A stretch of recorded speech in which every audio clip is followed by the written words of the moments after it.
Narito ang katangian ni Alden Richards na nagustuhan ni Kathryn Bernardo. 2019 nang lumabas sa publiko ang tambalan Kathryn at Alden. Sa mga interviews ay binigyan nila ng pagkakataon ang isa't isa na mas makilala pa. Lumalim ang kanilang pagkakaibigan upang maging komportable sa isa't isa sa kanilang mga trabaho. Pero bago pa man silang magkatrabaho ay nagkukross na rin ang kanilang landas noon pa man.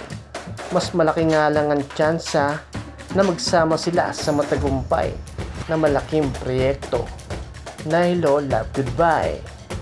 Ngayon ay mas exciting pa ang pagkakataon na ito dahil ito na rin ang pagkakataon para maipakita nila ang tunay na nararamdaman nila para sa isa't isa, na hindi lang pang kaibigan o hindi lang din pang pelikula, kung hindi at malalim at espesyal na pagtitinginan nila sa isa't isa. Pero ni minsan sumagi pa sa isipan nyo kung ano nga ba ang nagustuhan ni Kathryn kay Alden Richards. Maraming pagkakataon na interview sa nasagot ni Kathryn Bernardo. Sagot niya o sinagot niya ang mga karakteristik na na-observe at nagustuhan niya kay Alden. Isa na dyan ang pagiging genuine na tao. It means hindi ito pakitang tao lang o ginagawa lamang ang bagay dahil may camera. Kung hindi with o without camera ay napaka-genuine talaga ni Alden kay Kathryn. Mabait, respetado, magalang, gentleman at may malasakit sa nakakasama niya sa trabaho at higit sa lahat malambing. Kaya naman maraming karakteristik si Alden na nagustuhan ni Kat at minahal.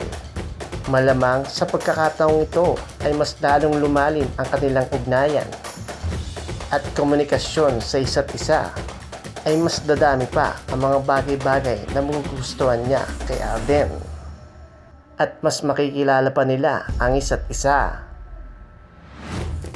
Hindi lang sa mga magagandang ugali, maging imperfection at weaknesses na isang bagay para mas lalo nilang mahalin ang isa't isa. Kaya siguro mas minamabuti nila na personal na ang lahat pagdating sa kanila at sa kung anuman ang namamagitan sa kanila para mas smooth lang, less information, less pakilamera, mas maraming nakakaalam, mas maraming nakikisawsaw.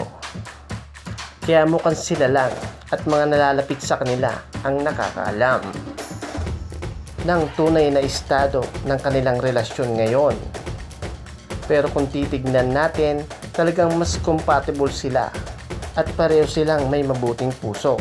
Sana lang talaga mag-work kung ano man meron sila ngayon para in the end maging masaya na rin sila sa isa't isa, lalo na ang kanilang mga puso. Kayo ba? Ano bang masasabi nyo sa namamagitan sa dalawa na sina Alden at Kathryn Bernardo? Comment down below. At palagi lang kayong tumutok dito sa Team Chismax.